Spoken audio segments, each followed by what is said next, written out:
ప్రభునందు ప్రియులైన మీకందరికీ యేసుక్రీస్తు ప్రభువారి నామంలో శుభవందనాలు తెలియజేస్తూ ఉన్నాం.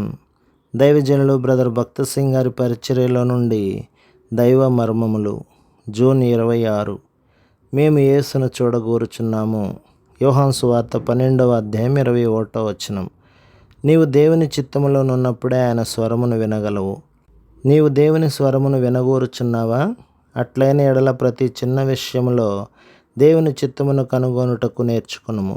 క్రైస్తవ జీవితంలో నీకున్న ధన్యత ఏది అని ఎవరైనాను నన్ను ప్రశ్నించినచో, దేవుని చిత్తమును ఎరిగి దానికి విధేయత చూపించుటయే నాకున్న శ్రేష్టమైన ధన్యత అని జవాబిచ్చెదను. దేవుని వాక్యం ద్వారాను ఆయన వర్తమానికుల ద్వారాను దైవ స్వరమును విని దైవ చిత్తమును కనుగొనవచ్చును. యోహాను సువార్త 12వ అధ్యాయం 21లో గ్రీకు దేశస్థులు చాలా దూరం నుండి యేసుక్రీస్తు ప్రభువును చూడనాశించి వచ్చిరి. మీరు నన్ను కొద్ది దినములు చూడగోరుచున్నారు. నా మరణములో పాలు పొంది నూతన జీవం పొంది నా పునరుత్థాన శక్తిని మీరు రుచిచూచిన ఎడల మీరెల్లప్పుడూ నాతో నుందురు, నా స్వరమును విందురు అని యేసు ప్రభు వారికి కొన్ని వచనముల ద్వారా వివరించి చెప్పెను.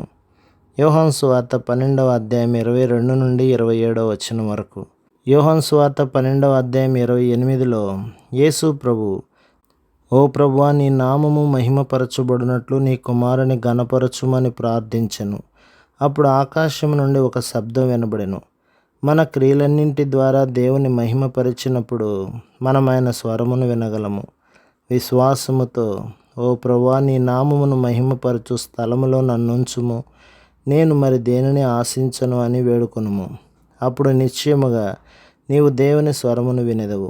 ఆయన స్వరమును వినుటకు ముందు ఆయన నియమములను నీవు నెరవేర్చవలెను. ప్రభు మిమ్మును, మీ కుటుంబమును, మీ సంఘమును దీవించి ఆశీర్వదించునుగాక. ఆమేన్.